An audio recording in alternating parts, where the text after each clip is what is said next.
परमात्मा के मूल ज्ञान का प्रचार हो रहा है।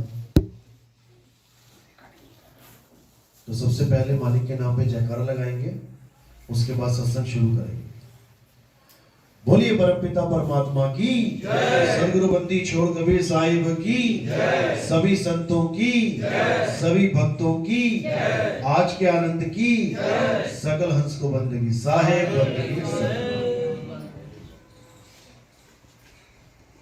तो बड़े भाग हैं हम जीवों के जो आज इस सत्संग में अपना सब जरूरी काम छोड़ के आज आके बैठे हैं,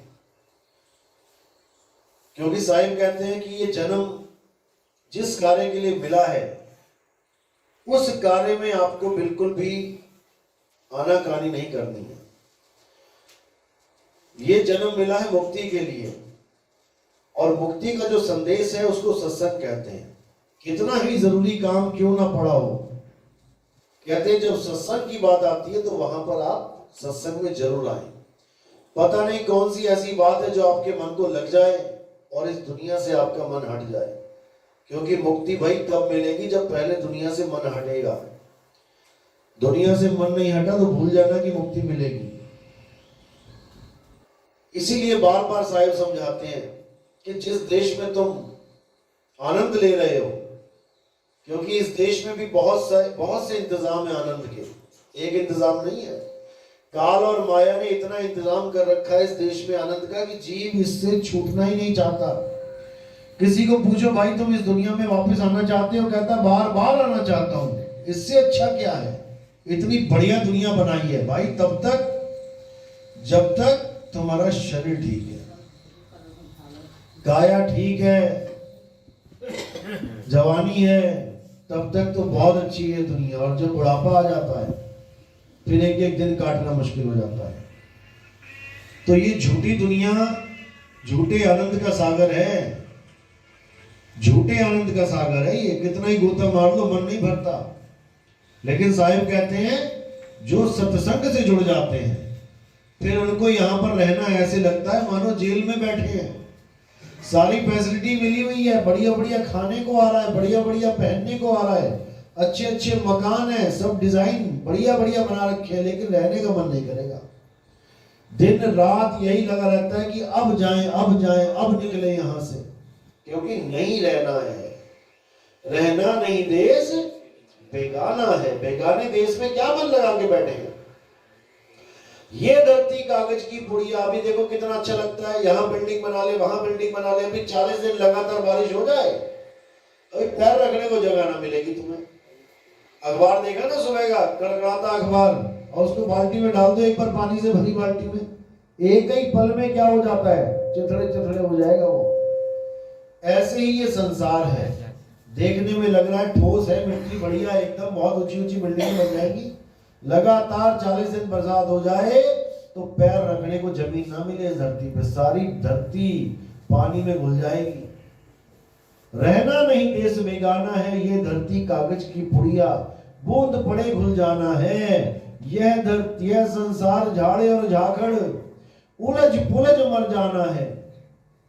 अपना अपना संसार बनाने में लगे हैं सब। जब बच्चा पैदा होता है तो नंगा पैदा होता है, उसके हाथ में भी कुछ नहीं होता, ना उसके पास कोई ऐसी चीज होती है, लेकिन धीरे धीरे धीरे वो अपना संसार बनाने लग जाता है। सबसे पहले वो अपने माँ बाप को चुन लेता है कि यही मेरे माँ बाप हैं, और किसी की गोदी में नहीं चैन आएगा उसे, अपने माँ बाप को। जबकि क्या है, पड़ोसी भी चमड़ा है, माँ बाप भी चमड़ा है। चमड़े में भी अपना चमड़ा पहचान जाता है कि ये वाला चमड़ा मेरी माँ, ये वाला चमड़ा मेरा बाप। माँ बाप को अपनाता है, फिर धीरे धीरे खिलौने अपने करने लग जाता है। झगड़ा करता है अपने भाइयों से, अपने दोस्तों से, नहीं ये वाला खिलौना मेरा है, मैं लेके जाऊंगा, मेरा खिलौना मत हाथ लगाना। रोएगा, गिड़गिड़ाएगा, चीखेगा, चिल्लाएगा। धीरे धीरे बढ़ता हुआ फिर अपना जब दोस्तों को चुनने की बारी आती है तो दोस्तों को भी चुन लेता है। 100 बच्चों की क्लास है, लेकिन 3-4 ऐसे घनिष्ठ मित्र चुन लेगा कि बस इसके लिए तो मैं जान भी दे सकता हूँ, ये तो मेरे जिगरी यार है। और जब कोई स्त्री जीवन में आती है वो जिगरी यार भी छूट जाते हैं, फिर स्त्री को चुन लेता है कि यही है जो कुछ भी है मेरे साथ। उसके बाद अपना परिवार, अपना संसार, अपना घर, सब कुछ अपना बनाने के चक्कर में रहता है कि सब कुछ अपना हो जाए। लेकिन दुविधा ये होती है कि कुछ भी अपना नहीं है और ना ही होगा। यहां पे आके जब उसको असलियत पता लगती है कि सारा जीवन मैंने यही कुछ करने में बिता दिया, तब उसकी आंखें खुलती हैं कि बाप रे बाप, आए थे हरि भजन को, किया नरक में ठौर। जब बुढ़ापा आ जाता है, बैंक बैलेंस भी ठूस ठूस के भर रखा है, ऐसा नहीं कि कोई कमी है, लेकिन अब सांसें गिन के बची हैं, अब करे तो करे क्या। फिर तो ऐसा लगता है कि जितना भी आज तक कमाया, लोगों को धोखा देके, लोगों की गर्दन काट के, खून चूस के, गरीबों का कुछ भी कमाया, अरे अपने लिए तो कुछ कमाया ही नहीं, तो लोगों के पास जाएगा। हमारा माल खजाना दूसरे ले जाएंगे, क्योंकि अपनी तो सांसें पूरी होने वाली हैं। तो बेड पे पड़ा पड़ा यही सोचता है कि लाखों करोड़ों कमा लिया, लेकिन क्या खर्चा अपने ऊपर भी कुछ नहीं खर्च पाया, वो बैंकों में पड़ा हुआ है। और सारा पैसा यहीं से कमाया यहीं रह जाएगा, लेकिन जितना भी दो नंबरी काम किया, जितना भी धोखा दिया, वो सारा अपने सिर पे लाद के लेके जाएगा अगले जन्म के लिए। अब सारा पैसा गरीबों से कमाया इस लोक में और यहीं छोड़ दिया इसी लोक में, लेके नहीं गया, लेकिन अगले जन्म में महा दुख, बीमारियां, गरीबी झेलना पड़ेगा। यानी कि जो इकट्ठा किया वो ना तो अपने लिए यूज कर पाया और ना ही उससे अगला जन्म सुधार पाया। वापस उसी दलदल में लोगों की बद्दुआएं लेके फिर वही महामारी में बुरा हाल। तो संत महात्मा यही समझाते हैं कि इससे पहले कि तेरा भी यही हाल हो जाए, हे जीव उठ और सत्संग में जा। लोग कहते हैं परमात्मा कृपा करो कृपा करो, कृपा सत्संग से होती है। कृपा का मतलब होता है तुम्हारा विवेक जाग जाए, यही कृपा है। और उसके लिए साफ बोला, बिन सत्संग विवेक ना हुई। बिना सत्संग के विवेक जाग ही नहीं सकता। अब सत्संग, कुछ लोग क्या करते हैं कि हमारे सत्संग के अलावा किसी और का सत्संग नहीं सुनना है, वरना तुम्हारा नाम खंड हो जाएगा। बहुत बड़ी दुविधा है। ना तो आज तक किसी संत ने ऐसा बोला और ना ही कोई संत ऐसा किसी को बोलेगा। जो ऐसा बोलता है वो संत तो हो ही नहीं सकता, क्योंकि अगर सारे संत यही बोल दें कि केवल हमारा सत्संग सुनना है, चेलों दूसरे का नहीं सुनना, तो तुम्हारे पास कैसे पहुंचेगा कोई? दूसरों के चेलों को तो तुम दे सत्संग पे सत्संग अपने भेजो कि ये सुनो ये सुनो, और जब तुम्हारे चेले को कोई भेज दे कि ये सुनो, तो तुम कहो ये तो गुरुद्रोही है, इसका तो शक्ल नहीं देखना चाहिए, इससे तो बात नहीं करनी चाहिए, हाथों से पानी नहीं पीना चाहिए। ये मैं उन लोगों की बात कर रहा हूं जो हमारे सत्संगों के लिए कहते हैं कि नितिन दास का सत्संग नहीं सुनना है, नहीं तो नाम खंड हो जाएगा। अरे भैया तुम्हारा पंथ खंड हो जाएगा, नाम छोड़ो, तुम्हारा पंथ खंड हो जाएगा अगर हमारा सत्संग किसी ने सुन लिया। क्योंकि हमारा सत्संग ऐसी ज्वाला है कि बड़े बड़े भस्म हो जाएंगे उसके आगे, कोई सुन के तो देखे। लेकिन डर के मारे, क्योंकि चेले हैं, साथ छोड़ जाएंगे, जो नोटों की बारिश हो रही है बंद हो जाएगी, इसलिए डर पैदा कर देते हैं कि नितिन दास के सत्संग सुनोगे तो नाम खंड हो जाएगा। क्यों भाई? नितिन दास क्या उसमें पैकेज दे रहा है साथ में सत्संग के कि तुमने दारू पीनी है साथ में, जो नाम खंड हो जाएगा। नशे करने से नाम, हालांकि नाम तो कभी खंड होता ही नहीं है, एक मर्यादा होती है जो खंड होती है। नशे करने से मर्यादा खंड होती है, व्यभिचार से मर्यादा खंड होती है, और मीट मांस अंडा खाने से मर्यादा खंड होती है। उस मर्यादा को हमने खंड नहीं करना है। सत्संग आप किसी का भी सुन सकते हो। और अगर कोई ऐसा कहता है कि सत्संग नहीं सुनने, तो उसको एक वाणी रख दो उसके सामने। साहिब कहते हैं सबका हुक्का लीजिए, सांचा शब्द निहार, और पक्षपात मत कीजिए, कहे कबीर विचार। यानी कबीर साहब झूठे हैं। फिर तो कबीर साहब को झूठा कर दिया इन लोगों ने कि नहीं सुनने सत्संग। कबीर साहब कहते हैं कि सबका सत्संग सुनो। डर किस बात का है? सबका सत्संग सुनो। सबका सत्संग सुनकर ही तुम्हें पता लगेगा कि तुम स्टैंड कहां करते हो। एक ही स्कूल में 12 क्लासें हैं, 1 से लेके 12 तक, सबकी अपनी अपनी पुस्तक है, सब अपने ही क्लास में खुश है, कोई एक दूसरे की क्लास में नहीं जाता। क्या 5वीं वाला बच्चा 6ठी में बैठा कभी जाके, या 10वीं वाला दूसरी में बैठा कभी जाके? सबको पता है मेरी ये क्लास है, मैंने यहां जाके बैठना है, लेकिन सबको ये भी पता है कि मैं कहां हूं। 5वीं वाला जानता है मैं 5वीं में हूं, उसको टीचर पूछता भैया कौन सी क्लास में है, वो कहता I am in 5th standard, और उसको ये भी पता है कि आगे और भी क्लासें हैं। लेकिन अध्यात्म में किसी को नहीं पता कि क्लासेस होती क्या है। अध्यात्म में लेवल पता ही नहीं है कि लेवल क्या होते हैं। अध्यात्म में जो जैसा गुरु बना लेता है, उसका गुरु कहता है बेटा यही पूर्ण ज्ञान है, मैं ही सदगुरु हूं, कहानी खत्म कर देता है वो। चाहे मंत्र ही क्यों ना जपवाता हो, चाहे पत्थर ही क्यों ना पुजवाता हो, वो भी सदगुरु बने बैठे हैं। इतना बुरा हाल है अध्यात्म में कि कोई सोच भी नहीं सकता। क्यों? क्योंकि का से कहूं सब जग अंधा, खेवण हार के गले में फंदा।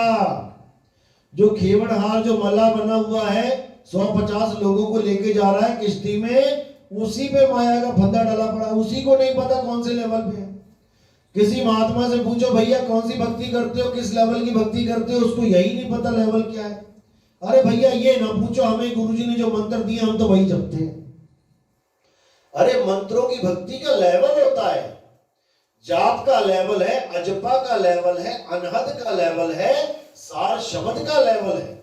लेकिन तुम्हें पता ही नहीं है कि तुम जा कहां रहे हो, कौन सी किश्ती में बैठ गए हो जाके। सारी किश्तियां डूबेंगी जब तक तुम्हें यही नहीं समझ में आया कि मेरा गुरु किस लेवल की बात कर रहा है।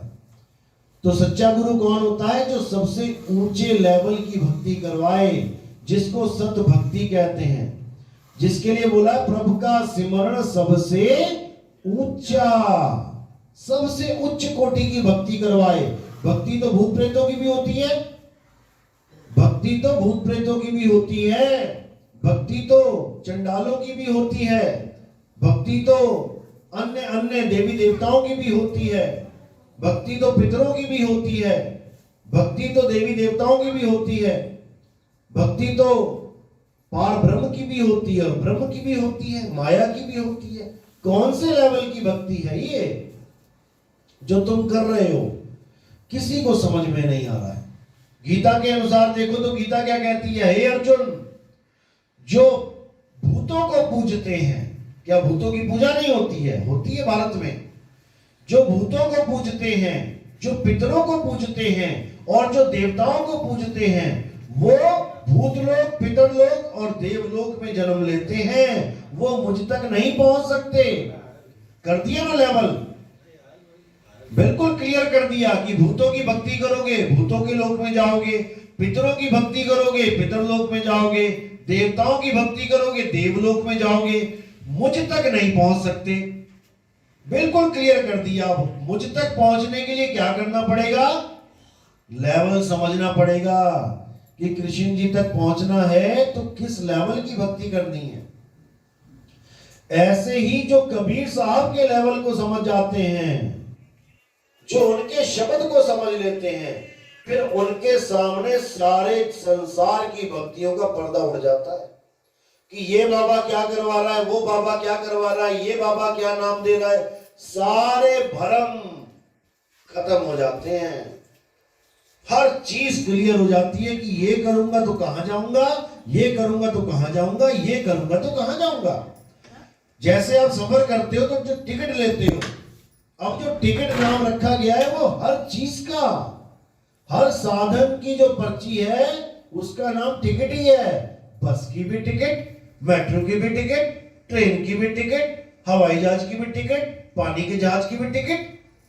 लेकिन केवल टिकट कहने से आप हवाई जहाज में नहीं चढ़ जाओगे। पता लगा लेके बस के टिकट बैठे और सोच रहे हो मैं एयरपोर्ट चला जाऊं, वहां से हवाई जहाज पकड़ लूं। हर साधन की अलग टिकट है। आप टिकट लेते ही पहचान जाते हो कि मैं कौन से साधन पे बैठूंगा और कहां तक मेरी दौड़ होगी। लेकिन अध्यात्म में आप नहीं समझ पाते हो मैं किस गुरु से नाम ले रहा हूं और कहां तक मेरी दौड़ होगी, क्योंकि किसी गुरु को पता ही नहीं है कि वो दौड़ा कहां तक रहे हैं। किसी को नहीं समझ में आ रहा। कुछ गुरु कह रहे हैं कि जीव ही सब कुछ है, जीव ही सर्वे सर्वा है, जैसे पारक सिद्धांत वाले, अन्य पंथ वाले, वो जीव की पूजा करवा रहे हैं। जीव ही अविनाशी है, बिल्कुल अविनाशी है, इसमें कोई दो राय नहीं है कि जीव अविनाशी नहीं है। साकी भी है, ईश्वर अंश जीव अविनाशी। लेकिन जीव को परमात्मा घोषित मत करो। जीव तो 1,84 का एक जीव है, बहुबंधन में बांधे एक बेचारा जीव, और केवल छूटे आपने जो न छुड़ाए पीव। जो बहुबंधन में बंधा है जीव, वो सर्वे सर्वा कैसे हो सकता है? नहीं हो सकता। अब कुछ लोग कहते हैं ब्रह्म परमात्मा है, जीव नहीं, ब्रह्म है सब कुछ। साहिब इसका भी खंडन करते हैं, ब्रह्म को ही शिव कहते हैं। साहिब कहते हैं अरे ब्रह्म बड़ा की जहां से आया, और वेद बड़ा की जिन निर्माया, ई मन बड़ा की जही मन माना, राम बड़ा की राम ही जाना। ब्रह्म ब्रह्म कबीरा फिरे उदास, तीरथ बड़ा या तीरथ का दास। ब्रह्म को खंडित कर दिया यहां पर कि ब्रह्म अवस्था भी वो अवस्था नहीं है जहां तुम्हारी मुक्ति होगी। उसको काल बोला कबीर साहब ने, ब्रह्म को ही। अनुराग सागर पढ़ो, ब्रह्म को काल बोला, लेकिन ब्रह्म कौन है? ब्रह्म कोई आकाश से थोड़ी नहीं आएगा।